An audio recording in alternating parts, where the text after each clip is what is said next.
We're gonna wrap up Siman Reish Mem Ches over here. The end of the Piskei Teshuvos, he emphasizes the point that we're only allowed to go out on something that there's no other way, right? This is talking about traveling before Shabbos, right? For something optional, you could travel before 3 days before Shabbos, not within 3 days of Shabbos. Talking about, for example, on a ship we've been learning about, or a boat, right?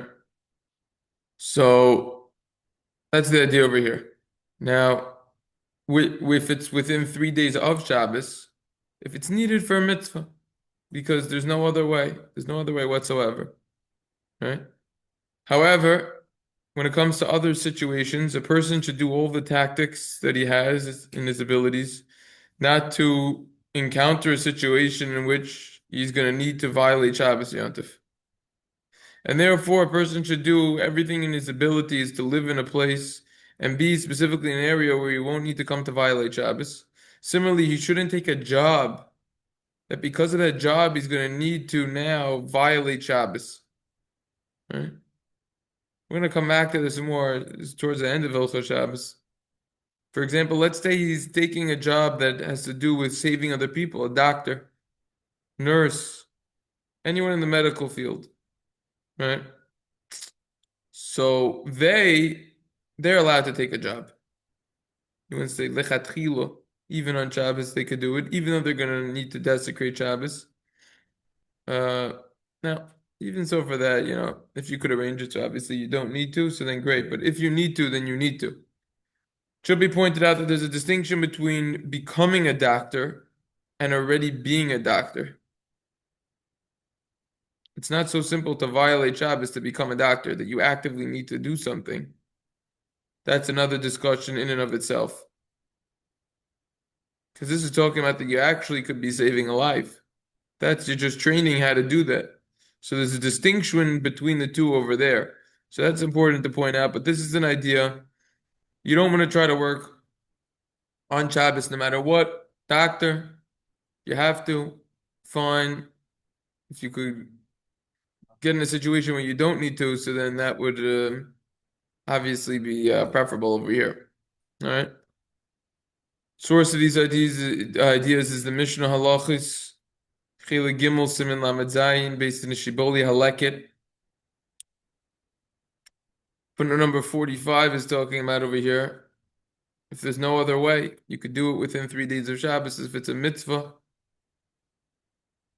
If you're going to certainly come to desecrate Shabbos, some prohibit it even for a mitzvah. And that was the Mishnah Brew that we learned a little bit about. All right. So that's the idea over here. All right.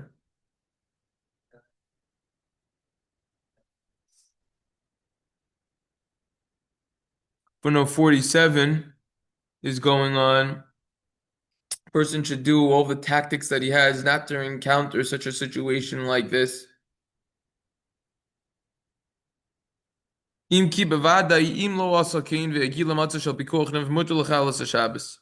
Person wasn't careful and now went into a life and death situation. For sure, he could violate Shabbos, but you don't want to get yourself in that situation. All right, that's the basic idea over here. That's an important point. Okay. Now, we already saw the previous ideas. This is actually talking about, no, Daled we have to do. Okay, Daled we didn't do. Now, this is an idea we're learning about a difference between the first three, within Shabbos, the first 3 days, and not within Shabbos, right? So here it is, surgeries. All sorts of surgeries, right? Childbirth, other medical matters that have to be taken care of. And according to what the medical professionals said, is that if you wait, there's not going to be a dangerous concern over here. Right? And there's no pain right now. One should preferably not have surgeries performed within 3 days of Shabbos or Yom Tov. Now, the reason is even though the surgery will be over, nevertheless, there are lingering symptoms which commonly occur afterwards, both physical, mental, all sorts of symptoms. So, therefore, mainly physical. So, therefore, that would detract from one's oneg Shabbos, pleasure toward Shabbos, right? If you have to, you have to. But this is talking about optional. Also, many times you're going to need to desecrate Shabbos because of all sorts of follow-ups on the surgery that you're going to need to do. So this is important for women to keep in mind by getting induced. That's probably one of the more common ones, I would say. Getting induced is a halacha shaila in of itself. We're talking about after it's already the due date if it's dangerous. Okay. So try not to do it within 3 days of Shabbos. That's what it's saying. Now, Ikar Hadin, from the letter of the law, there's no prohibition, and therefore someone who's lenient, who has who to rely upon. And similarly, the medical staff itself, they don't need to, oh, I'm not going to do any surgeries for any Jewish patients close to Shabbos Yom if they're allowed to. However, someone who fears heaven should in fact be stringent upon himself if he knows that it's going to cause him issues with his body on Shabbos, not to do them within 3 days of Shabbos. So this is something very important on surgery, which I guess would be called an elective type of surgery. Similarly, there's a het there, footnote 38. If your doctor is only available on those days, which many times they're only available on certain days, so then this would be okay as well. So that's something else to point out over here regarding the availability of the doctor or their lack of. Another reason, and for those who know the inside scoop of the what happens behind the scenes in hospitals and in the medical world, is that there's going to be a backup. There's going to be a rush hour. If you're not going to do surgeries, especially at hospitals in Israel, where all the patients are Jewish within 3 days of Shabbos, going to be major backlogs going into the next week. And that could be bad. And most people aren't aware, but guess what? There are mistakes that are made in hospitals also, and sometimes they could be very serious. And a lot of times it's when people are understaffed, or there's too many patients, or both. And these are major issues that can and do come up. They will come up. And therefore, this is certainly something to put into consideration. And this is seriously no joke, what we're talking about over here. And so therefore, that's another reason why you could do it already earlier. If you know, again, in that case, that you could do it within the 3 days of Shabbos for the medical staff we're talking about over here. All right.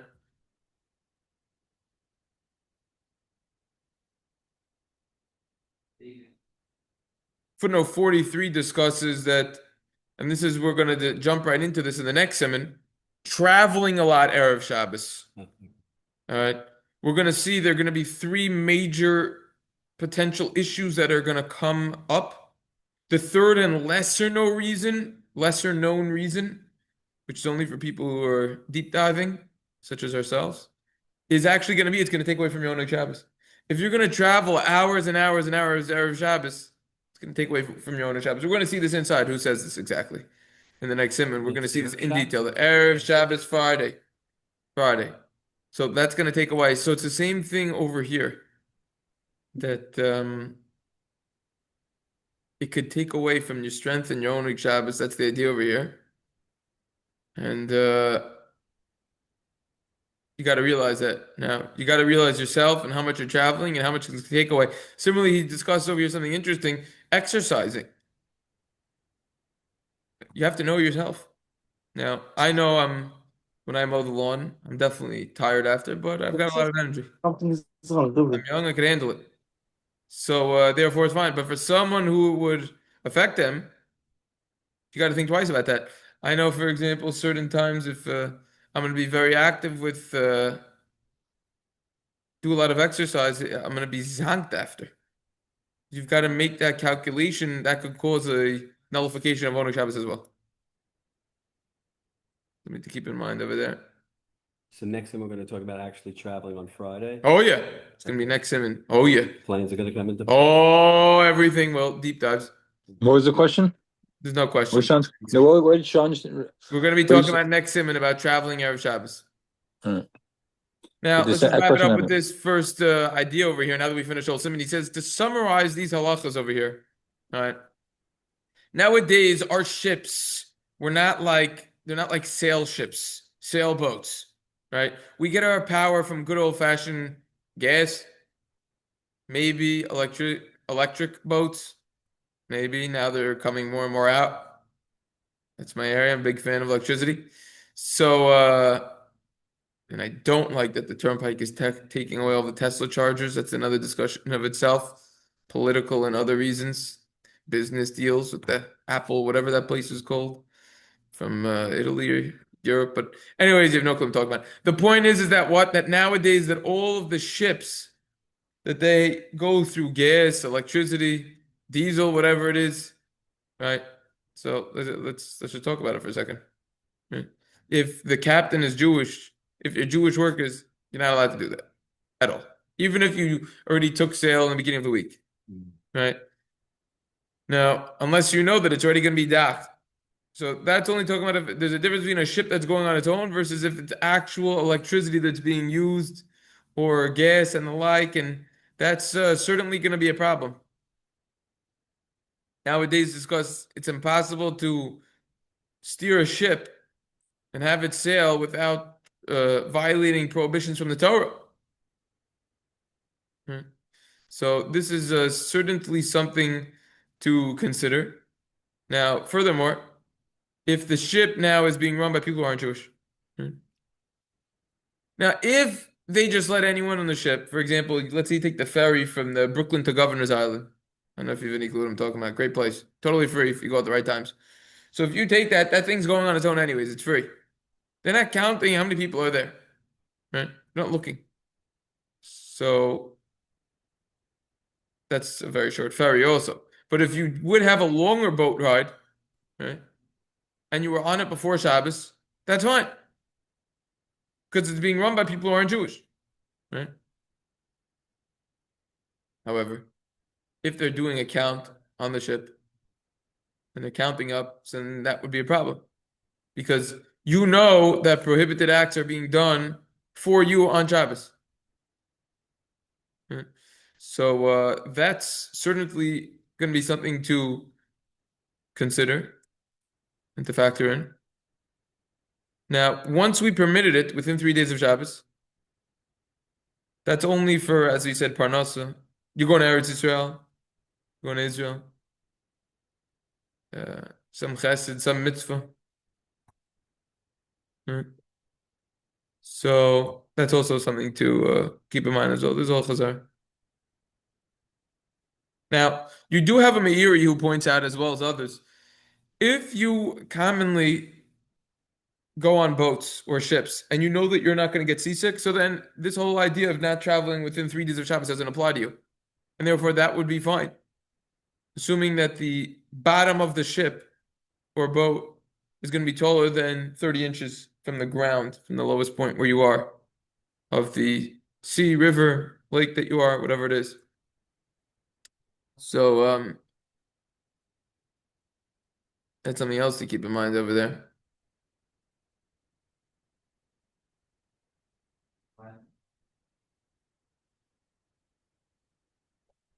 Okay. So, consequently, accordingly, nowadays, that our boats and ships, relatively speaking, are better. People get less seasick. They don't sway as much as they used to. They're built better. So therefore, this reason very well might only be applicable on rare occurrences. Furthermore, if you're traveling not in salt water, aka not in an ocean, so there could be less of a halachic issue over there in terms of getting the seasick and then detracting from one's own like Shabbos. Shabbos itself, for sure, you can't go, even for a mitzvah. You can't do that. Now, if you're already on the ship in a permissible way and then you reach your destination on Shabbos, there's different ideas over there, if you're allowed to go off or not. Not so simple. should try to schedule your journey that you're not going to have to get in that situation and then get off on Shabbos.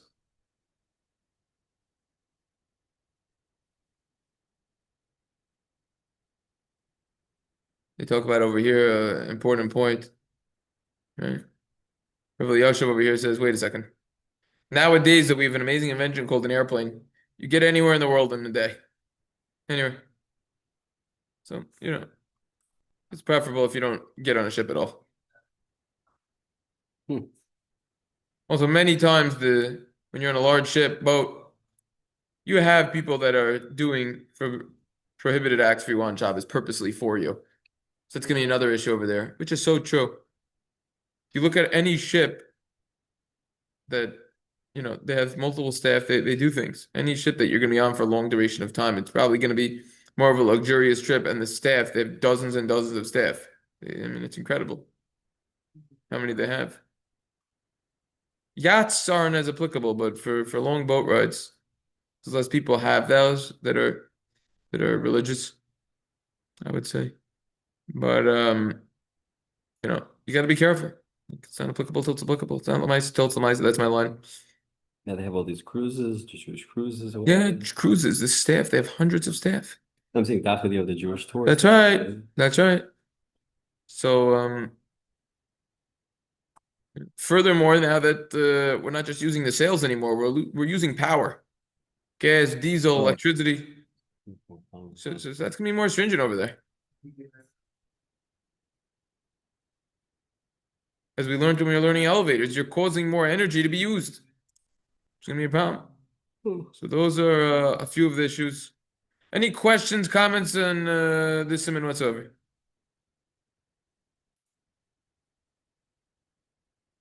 It's going to be when we learn about the planes and stuff. We learned about the planes.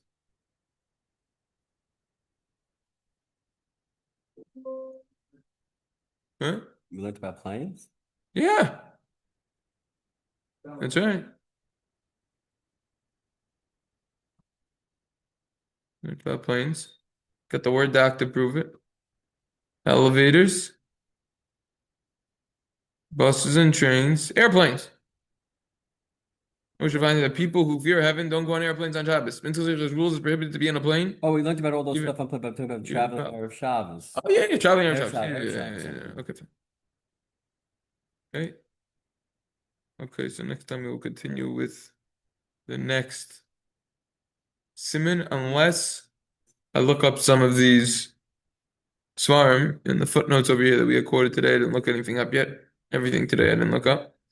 In which case, uh, just add a few ideas from tomorrow.